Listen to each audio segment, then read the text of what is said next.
See here, DMT unit 5 DC मशीनचा शेवटचा आणि महत्त्वाचा युनिट आपण घेत आहोत. फिनिश. एवढं झालं, सिलेबस संपला. तर बघा, स्पेशल पर्पज ट्रान्सफॉर्मर, मग रिव्हिजनचा पार्ट राहीन, आपण रप रिव्हिजन घेऊ. तर बघा, स्पेशल पर्पज ट्रान्सफॉर्मर आज आणि उद्या याला संपून टाकणार आहेत आपण. ओके, जेवढं होईल तेवढं. तर आणि आज दुपारून 5 ते 7:30 या काळामध्ये आपण ऑनलाईन घेणार आहेत. ऑनलाईन. ओके, ऑनलाईन लाईव्ह शिक्षण. म्हणजे तुम्ही त्या दिवशी म्हणजे तुम्ही ते बघा, ज्यांना नाही बघणं झालं ते याच्यावर अपलोड करू आपण. ओके, एक एक टॉपिक. आता तिथले पोरं कोणता घेतात, कोणता म्हणतात, त्याच्यावर डिपेंड करते. चला, स्पेशल पर्पज ट्रान्सफॉर्मरमध्ये 5 कन्सेप्ट आपण बघणार आहेत. पहिलं आहे ॲटो ट्रान्सफॉर्मर. कोण कोण पाहिलं ॲटो ट्रान्सफॉर्मर? ॲटो ट्रान्सफॉर्मर नाही पाहिलं?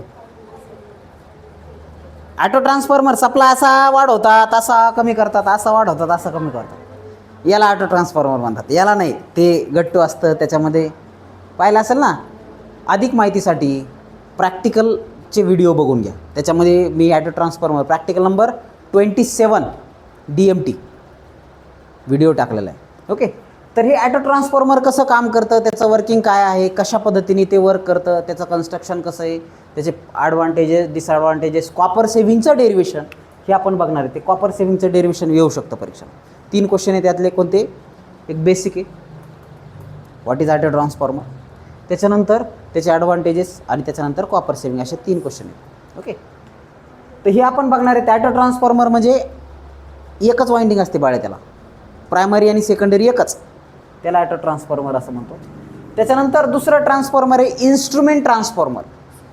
नाम तो सुना होगा नहीं? CTPT, CT and PT. कुछ याद आया? CT म्हणजे current transformer. It is use to measure high voltage current. High व्होल्टेजमधला करंट मोजण्यासाठी आपण CTचा वापर करतो, आणि हाय व्होल्टेजचं पोटेन्शियल मोजण्यासाठी आपण PTचा वापर करतो. आठवते? CTPT. त्याचा आपल्याला डिफरन्स वगैरे बघायचा आहे. Y CT never open circuit, असा एक प्रश्न टाकला होता मी आत्ताच्या युनिट टेस्टला. तर हे CT बघणार आहेत आपण. त्याच्यानंतर नेक्स्ट आहे आयसोलेशन ट्रान्सफॉर्मर. आयसोलेशन म्हणजे सेपरेट करणार. बाळे, फॉल्टी पार्ट आणि हेल्दी पार्ट सेपरेट करायचं. ओके, गव्हासोबत काय रगडले जातात?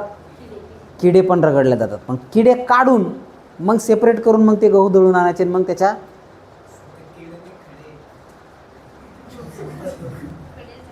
खडे आहेत का किडे? बरं ठीक आहे, गव्हासोबत खडे किडे पण रगडले जातात ना, जर नाही सेपरेट केले तर. असू द्या, जाऊ द्या ना बाबा, गव्हाचं काय घेणं देणं आपल्याला. आयसोलेशन ट्रान्सफॉर्मर म्हणजे असं ट्रान्सफॉर्मर, एक पार्ट आणि दुसरा पार्ट सेपरेट जर करायचा असेल तर त्या ट्रान्सफॉर्मरला स्पेशली वापरलं जातं. त्या ट्रान्सफॉर्मरला आयसोलेशन ट्रान्सफॉर्मर म्हणतात. याच्यात N1 = N2 असतं, V2 = V1 असतं, I1 = I2 असतं. Number of turns in primary and secondary winding are exactly equals. बघ, ओके, प्रायमरी आणि सेकंडरीचे नंबर ऑफ टर्न्स सारखे असतात. त्या टाईपच्या ट्रान्सफॉर्मरला आपण काय म्हणतो? आयसोलेशन ट्रान्सफॉर्मर असं म्हणतो. येतं लक्षात? आयसोलेशन ट्रान्सफॉर्मर म्हणजे, तुम्ही आयसोलेशन हा शब्द ऐकला असेल ना सगळ्यांनी. कोरोनाच्या काळात तुम्ही आयसोलेट होते, क्वारंटाईन होते का नाही? का नव्हते? घरामध्ये तर आयसोलेशनमध्ये होते तुम्ही. चला, आयसोलेशन म्हणजे सेपरेशन. एक पार्ट आणि दुसऱ्या पार्टला सेपरेट करण्याचं काम हे करतं. स्विचिंगसाठी वापरतात हे, आणि हार्मोनिक रिडक्शनसाठी सुद्धा वापरतात. त्याच्यानंतर नेक्स्ट आहे सिंगल फेज वेल्डिंग ट्रान्सफॉर्मर. मज्जा वेल्डिंग ट्रान्सफॉर्मर पाहिलं असेल ना कुठं? वेल्डिंग UEEचे प्रॅक्टिकलला तुम्ही केले असेल ना, वेल्डिंग करून पाहिले असेल ना, प्रॅक्टिकल आहे ते.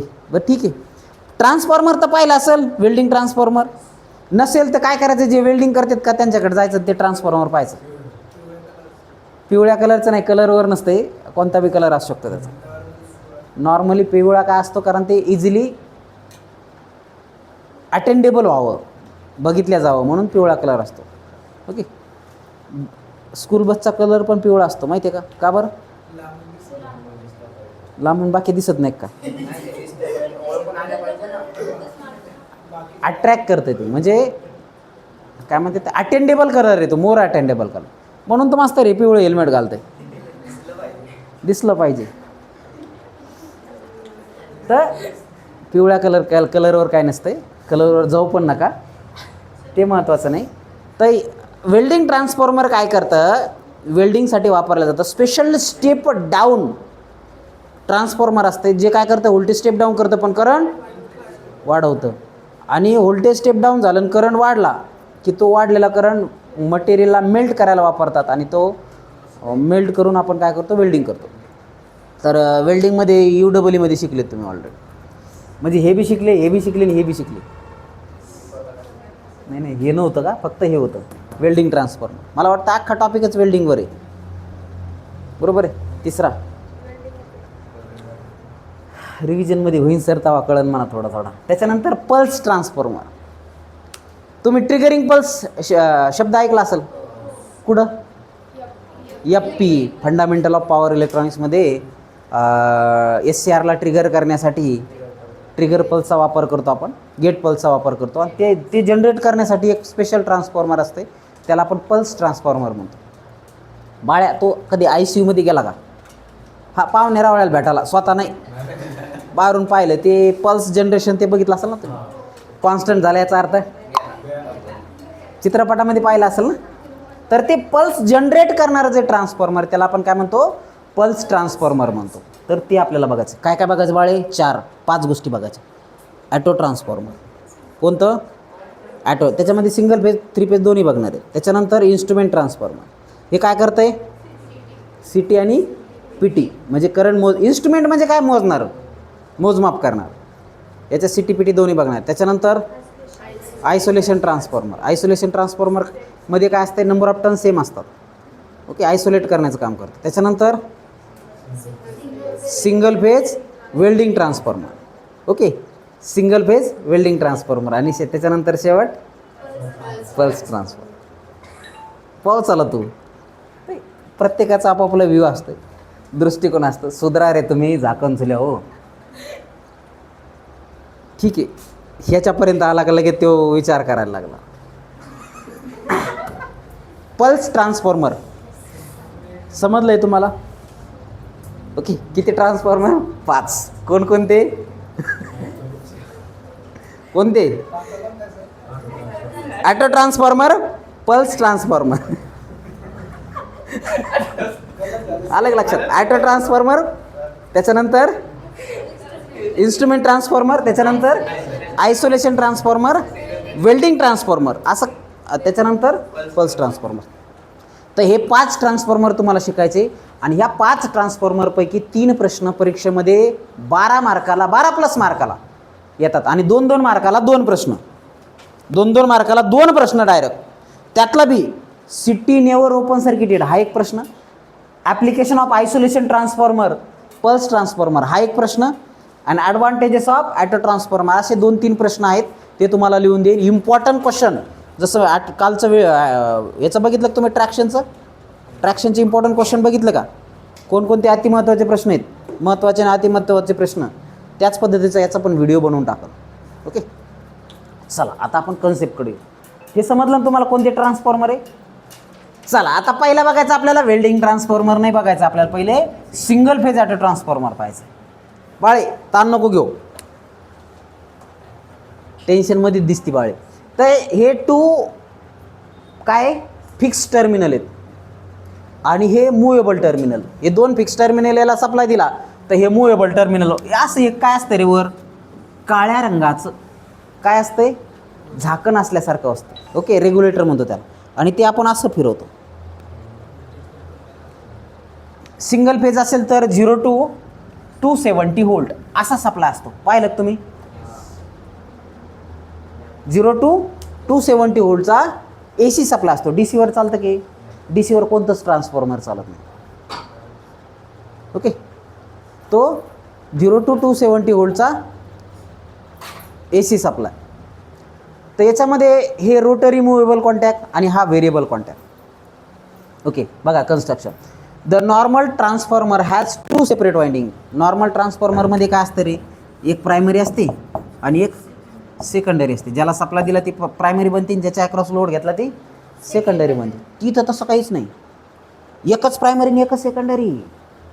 तीच प्रायमरी आणि तीच सेकंडरी, तीच टॉपर आणि तीच फ्लॉपर. ओके, तेच इनपुट आणि तेच आउटपुट, एकच, दोनचा विषयच नाही.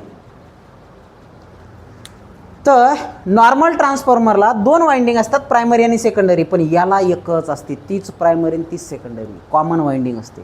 ओके, प्रायमरी आणि सेकंडरी वाइंडिंग आर कॉमन. तर ही कॉमन वाइंडिंग आहे, ही काढली. इकडून जर बघितलं तर ही प्रायमरी, इकडून जर बघितलं तर ही सेकंडरी. कारण काय, हिला दिला सप्लाय, इकडल्या साईडने सप्लाय दिला, म्हणून ह्या साईडला प्रायमरी, या साईडला सेकंडरी. आता बघा, समजा सपोज कोणती पोच, ह्या 100 टन्स आहेत. किती? 100 टन्स. आणि ह्या इकडून 70 टन्स आहेत. इकडून 100 टन्स आहेत, इथून तर इथपर्यंत 100 आहेत आणि इथं 70, म्हणजे ह्या 30 इकडले आहेत. तर हे कोणतं ट्रान्सफॉर्मर असेल रे? Step down. म्हणजे काय होतं समजून घ्या. या ट्रान्सफॉर्मरमध्ये हा जो सप्लाय आहे याला स्टेप डाऊन करण्याचं काम इथं होतं. याला स्टेप डाऊन करण्याचं काम इथं होतं. तुम्हाला माहिती आहे K = V2/V1 = I1/I2 = N2/N1. Transformation ratio शिकले ना तुम्ही. तर V2 काय येईल मग? N2/N1 × V1. हे सोडून द्या, या दोन्हीचं जर कंपॅरिझन केलं तर हे येईल. तर स्टेप डाऊन ट्रान्सफॉर्मर कसं आहे ते समजून घ्या. इथं प्रायमरीच्या टर्न्स कशा आहेत? जास्त आहेत आणि सेकंडरीच्या टर्न्स कशा आहेत? कमी. म्हणजे हा तर एकच आहे, प्रायमरी आणि सेकंडरी एकच आहे, पण इथं हे टॅप इथं कनेक्ट केलेला आहे. हा जर इथं कनेक्ट केला असतं, प्रायमरी आणि सेकंडरीचे टर्न्स सारख्या आले असते. तो टॅप आपण काय करतो, खाली घेतो आणि ते सर्क्युलर असतंय या पद्धतीनं, म्हणून ते टॅप अशा पद्धतीने आपण 0 to 270 बदलू शकतो. आणि तेच ट्रान्सफॉर्मर स्टेप अप आणि स्टेप डाऊन दोन्ही ट्रान्सफॉर्मरमध्ये त्याचं कन्वर्जन होऊ शकतं. असं जर डायग्राम असेल तर त्याला काय म्हणायचं? Step down. म्हणजे काय, सेकंडरीच्या टर्न्स कमी आणि प्रायमरीच्या टर्न्स जास्त, त्याला म्हणायचं स्टेप डाऊन ट्रान्सफॉर्मर. आणि असं जर असेल तर त्याला काय म्हणायचं आहे? स्टेप अप म्हणायचं. ही प्रायमरी साईड आणि ही सेकंडरी साईड. ही प्रायमरी का? कारण सप्लाय लावला, आणि सेकंडरी का? तर लोड लावला आहे. ओके, तर या टाईपच्या ट्रान्सफॉर्मरला आपण काय म्हणतो? Step up transformer for step up voltage. Okay, step up voltage. आणि हे step down voltage. Step up आणि स्टेप डाऊन दोन्ही पॉसिबल आहे. तर हे स्टेप अप आहे आणि हे स्टेप डाऊन आहे. कोणाकोणा समजलं रे? कुछ दिक्कत नाही ना? तर बघा आता, what are the advantages of auto transformer. काय काय फायदे त्या ॲटो ट्रान्सफॉर्मरची? तर पहिलं, एकच वाइंडिंग आहे, एकुलता एक, तीच प्रायमरी तीच सेकंडरी. 2 वाइंडिंगचा खर्च लागणार नाही, कॉपर सेविंग होईल, पैसा कमी लागेल, साईज कमी राहील, कॉस्ट कमी लागेल. त्याच्यानंतर इफिशियन्सी चांगली राहील, कारण कॉपर I2R लॉसेस कमी होतील, इफिशियन्सी कमी राहील, रेजिस्टन्स कमी होईल, तर व्होल्टेज ड्रॉप कमी होईल. ओके, तर हे सगळे फायदे आहेत. काय काय फायदे आहेत? कॉपर कमी लागेल, साईज छोटी राहील, कॉस्ट कमी होईल, स्पेस ऑक्युपाय जागा कमी लागेल, आणि रेजिस्टन्स कमी असल्यामुळं व्होल्टेज रेग्युलेशनसुद्धा चांगलं राहील. So these are the advantages. मग ड्रॉबॅक काय आहेत किंवा डिसॲडव्हान्टेजेस काय आहेत? एकच वाइंडिंग आहे, प्रायमरी आणि सेकंडरीमध्ये आयसोलेशन नाही आहे, त्याच्यामुळे शॉर्ट सर्किट होण्याची भीती आहे, शॉक लागण्याची भीती आहे. त्याच्यानंतर प्रायमरी आणि सेकंडरीमध्ये एकच वाइंडिंग आहे, त्याच्यामध्ये इन्सुलेशनचं पण भीती आहे, आयसोलेशन नाही आहे, इन्सुलेशनची भीती आहे, म्हणजे इन्सुलेशन फेल होण्याची, जास्त करंट कॅरिंग कॅपॅसिटी नसते याची, त्याच्यामुळं ह्या ट्रान्सफॉर्मरचे रेटिंग खूप जास्त नसतात. त्याच्यानंतर it possible a low impedance and may causes short circuit. याचं इम्पिडन्स कमी असतं म्हणून हे शॉर्ट सर्किट होण्याची पॉसिबिलिटी जास्त आहे, डॅमेज होण्याची possibility. So these are the disadvantages. कुठं वापरता रे? व्हेरियाक लॅबमध्ये व्हेरिएबल सप्लाय प्रोव्हाइड करण्यासाठी. 3 फेज असेल तर काय असेल? 0 to 470 वोल्ट. पाहिला असेल ना तुम्ही 3 फेजचा ट्रान्सफॉर्मर. त्याच्यानंतर starter for motor. A C motor self started नाही, इंडक्शन मोटरला ॲटो ट्रान्सफॉर्मर स्टार्टर वापरतात स्टार्टिंग करण्यासाठी. त्याच्यानंतर सप्लाय फॉर फर्नस, फर्नसला सप्लाय म्हणून आर्क फर्नस जे आहेत ना स्पेशली, तर त्याला कमी सप्लाय सुरुवातीला लागतो, सुरुवातीला जास्त लागतो, नंतर कमी लागतो. तर ते आर्क फर्नसला किंवा स्पेसिफिक फर्नसला सप्लाय देण्यासाठी, जसं स्टेडियमला फ्लड लाईट हळूहळू वाढवावं लागतात त्या पद्धतीने. डिमर स्टार्ट, जर समजा जहाज वगैरे असेल तर त्याला तुम्हाला इंटेन्सिटी कमी जास्त करायची त्याची बल्बाची, तर त्यावेळेस तुम्हाला या ॲटो ट्रान्सफॉर्मरचा वापर करता येतो. Okay, so these are the application of auto transformer. समजलं आहे? पुन्हा एकदा लक्ष द्या. व्हेरिॲक म्हणून वापरतात, व्हेरिएबल ए सी. त्याच्यानंतर मोटरच्या स्टार्टरला वापरतात स्टार्ट करण्यासाठी. त्याच्यानंतर फर्नसला वापरतात सप्लाय प्रोव्हाइड करण्यासाठी. आणि नंतर डिमर स्टार्ट म्हणजे डिम करण्यासाठी, इंटेन्सिटी ऑफ लाईट कमी करण्यासाठी, जसं की फ्लड लाईट असेल किंवा तुमचे जहाजाचे लाईट असतील, तर अशा ठिकाणी याचा वापर करतात. हे समजलं? सो राईट डाऊन दिस.